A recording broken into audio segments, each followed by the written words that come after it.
TV Bula no ar. Eu sou o Punk Limpinho, Ademir Luiz, e hoje vamos falar sobre Legião Urbana no cinema. Sobretudo, filmes de ficção. Vamos deixar um pouquinho de lado os documentários. Vamos nos focar em Somos Tão Jovens, Faroeste Caboclo e o recém-lançado Eduardo e Mônica.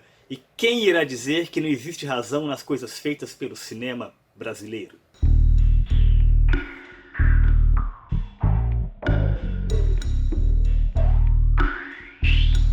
Maio de 2013, o ano e o mês da Legião Urbana no cinema brasileiro. Neste período foram lançados dois filmes com a temática legionária. No comecinho do mês, Somos Tão Jovens, e ali no finalzinho, Faroeste Caboclo. O primeiro, Somos Tão Jovens, foi dirigido por uma figuraça do cinema brasileiro, que é o Antônio Carlos da Fontoura.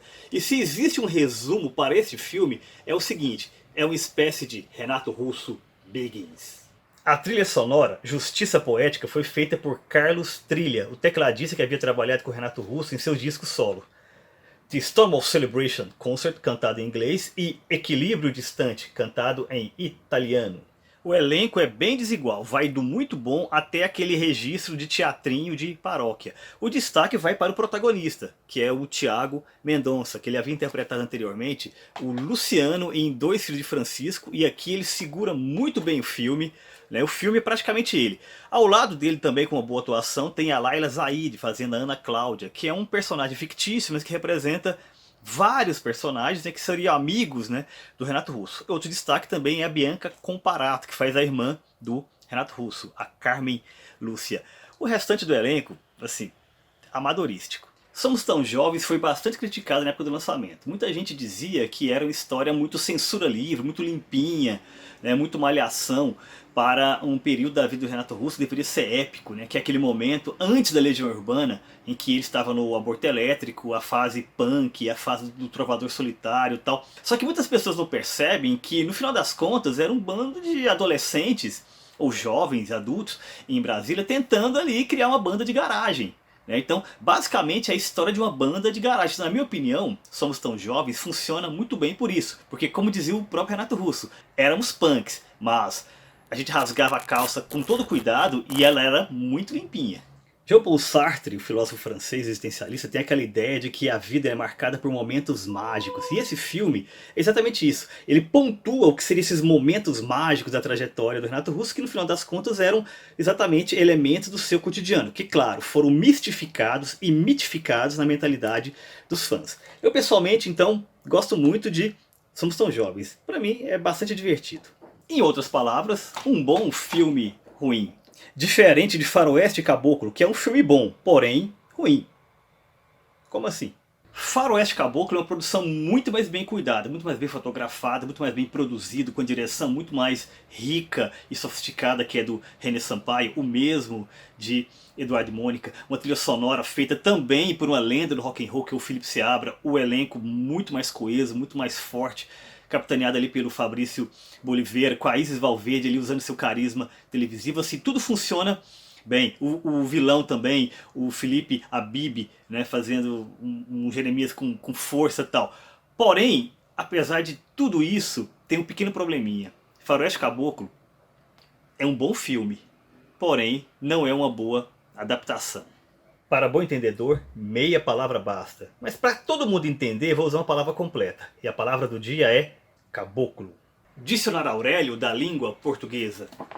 Página 112. Caboclo, substantivo masculino. Mestiço de branco com índio. Outras definições: sertanejo, caipira.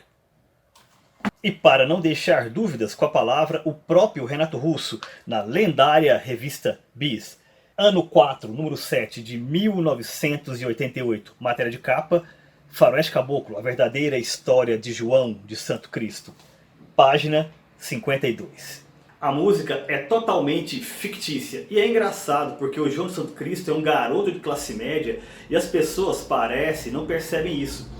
Ele era filho de fazendeiro e o pai dele foi assassinado. Ele vai para o reformatório porque não tem ninguém para tomar conta dele. Mataram praticamente toda a sua família e por isso ele é revoltado. Acho que por causa da situação atual do país, as pessoas estão pegando as coisas pelo lado mais comum, e não é. A música é shakespeariana até, uma coisa totalmente absurda. Ele é realmente de classe média, e a música inteira ele tentando voltar para o meio que conhece. João se vê obrigado a conviver com o pessoal mais pobre, e por isso ele percebe aquela coisa do preconceito e tudo mais. Coisas que ele nunca tinha visto antes. Quer dizer, caminha para o outro lado. Santo Cristo tem uma certa nobreza. Não sei se as pessoas percebem. Acho que pensam em Santo Cristo como um pé rapado. Para mim, ele é um heróizinho tipo James Dean, como naquele filme Vidas Amargas. Claro, oficialmente o roteiro do filme é baseado na música lançada no disco Que País é Este? 1978-1987, mas acredito eu que muita da inspiração para certas decisões dramáticas vieram deste livro aqui, que é Biografia de João do Santo Cristo, Projeto Faroeste, escrito por Mário H.F. Buzzolini, lançado em 2003. Não é oficial, mas tem muita coisa bastante parecida. E na minha opinião, isso foi um grande equívoco. Por quê? Porque direcionou a história para rumos que aparentemente não eram os desejados pelo Renato Russo, o que também não é um grande problema, porque você pode, é claro, subverter princípios da história original, mas não quando elas traem o sentido máximo, o sentido último da narrativa. E foi o que aconteceu. O resultado foi o encolhimento de uma narrativa que deveria ser épica para uma espécie de conto moral e pior, para o conto moralista, que é isso que se transformou o Faroeste Caboclo nas mãos do René Sampaio. Você tem aqui basicamente uma disputa de bons contra os maus, não há tons de cinza. E pior do que isso, uma disputa sobretudo de classes.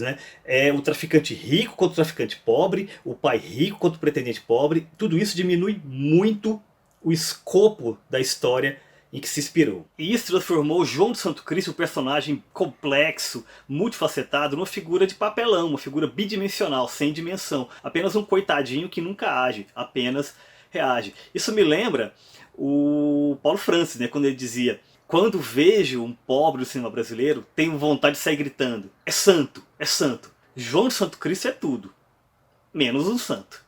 E aqui nada é dosado, tudo é no extremo da perfeição. Não basta o João Santo Cristo ser uma pessoa boa, ele tem que ser uma pessoa maravilhosa, ligada às artes. Não basta ser simples, tem que ser analfabeto. Não basta ser fiel, tem que ser fidelíssimo. Ou seja, ele é apenas um homem que quer viver em paz, mas não deixam. Ou seja, nada a ver com aquela história que nós conhecemos na música de que ele comia todas as menininhas da cidade e com ele até o professor aprendeu. Não tem nada disso aqui não. Para mim, a pior concepção de personagem ainda é Maria Lúcia. Na música, ela é uma figura do povo que toma suas decisões e paga o preço por elas. Aqui não. Aqui, apesar do carisma da Isis Valverde, faz com que as pessoas tenham ali uma empatia por ela, mas no fundo, é apenas uma burguesinha que acha que ser rebelde é fumar maconha e sair com um cara que o papai não gosta. É uma filhinha de senador. No final das contas, essa Maria Lúcia é apenas uma dama em perigo. Eu acho que isso, apesar de querer ser exatamente o contrário, querer atualizar a Maria Lúcia, colocá-la em um contexto de rebeldia, é uma decisão de roteiro extremamente machista. Não dá para Maria Lúcia a possibilidade de decidir por ela mesma, como existe na música. Com o Jeremias, maconheiro sem vergonha que organizou a roconha, fez todo mundo dançar, não é muito diferente, apesar dos esforços do ator. No final das contas, esse Jeremias é apenas o vilãozinho mequetrefe. O que compromete muito o desfecho do filme, que inclusive é o que ilustra a capa do DVD. Acredite se quiser, isso daqui é a cena do duelo. Sim, lembra do final da música? Cheio de pipoqueiro, televisão, tal, todo mundo ali tentando ver o que está acontecendo. Exatamente. Acontece um lote baldio, tem ninguém ali, tal. Perdeu-se a oportunidade de fazer uma excelente reflexão sobre o papel da mídia na difusão dessa violência gratuita que a gente vê na televisão. Mas no final das contas, esse filme aqui perdeu a oportunidade de tanta coisa, Uma coisa a mais. Mas se René Sampaio não deixou o seu João de Santo Cristo falar com o presidente para ajudar toda essa gente que você faz sofrer, agora em 2022 ele se redime e não deixa Eduardo e Mônica de recuperação e faz um filme muito, muito, muito melhor. A Legião Urbana é uma banda com a vocação forte para a narrativa. Faroeste Caboclo é apenas o exemplo mais notório, mas temos também aí Eduardo e Mônica, que é uma música que pede para ser adaptada. Com certeza houve aí pelo Brasil diversos projetos nesse sentido. Eu mesmo fiz o meu, né? Numa versão datilografada de 1995. Eu era o garoto. Felizmente a versão que veio à luz não foi a minha, não foi a de ninguém. Foi esta, do René Sampaio. Ele aproveitou toda a experiência que ele teve em Floresta Caboclo, os erros e os acertos, que houve acertos, sim, e fez uma adaptação muito interessante, muito inteligente de Eduardo e Mônica. E diferentemente do que aconteceu em Floresta Caboclo, ele não apenas traduziu o que a música falava, mas ele adaptou, mas com uma diferença. Ele aqui expandiu o universo narrativo da música, que é muito mais curto, muito mais contido. Então ele foi muito inteligente nisso. Ele partiu da música, inclusive até modificou alguns elementos internos ali, mas diferentemente do que aconteceu antes, ele partiu daquilo para criar algo mais rico, algo mais complexo, inclusive complexificando a relação entre os dois protagonistas, que claro, é sempre a base da narrativa. E outra coisa fundamental que ele fez aqui foi aproveitar muito melhor os espaços de Brasília. Brasília é uma cidade muito fotogênica, né? Funciona muito bem no cinema. E aqui ele faz um uso excelente dos grandes espaços abertos de Brasília e dos seus monumentos. Ficaram extremamente fotogênicos na tela. Mas claro, nada disso funcionaria bem se não houvesse uma boa escalação da dupla de protagonistas. E aqui houve uma escalação muito interessante também.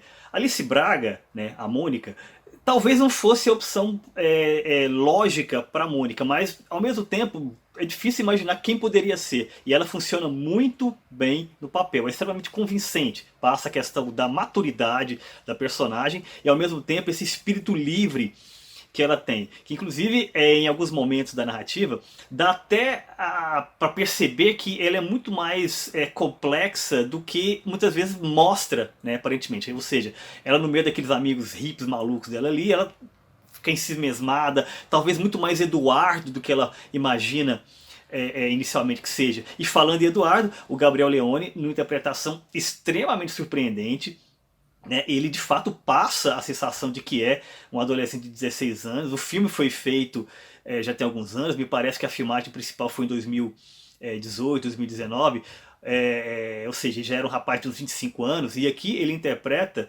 um garoto de 16 com extrema competência. É impossível você olhar aquela figura ali e não ver um menino com as suas bobagens, a sua bobeirinha, né, as suas inseguranças, mas ao mesmo tempo uma figura que parece sim que pode amadurecer e, claro, amadurece muito ao longo do filme. E essa relação se desenha de uma maneira muito inteligente, muito interessante, muito bem concatenada, até com relação à questão de ritmos.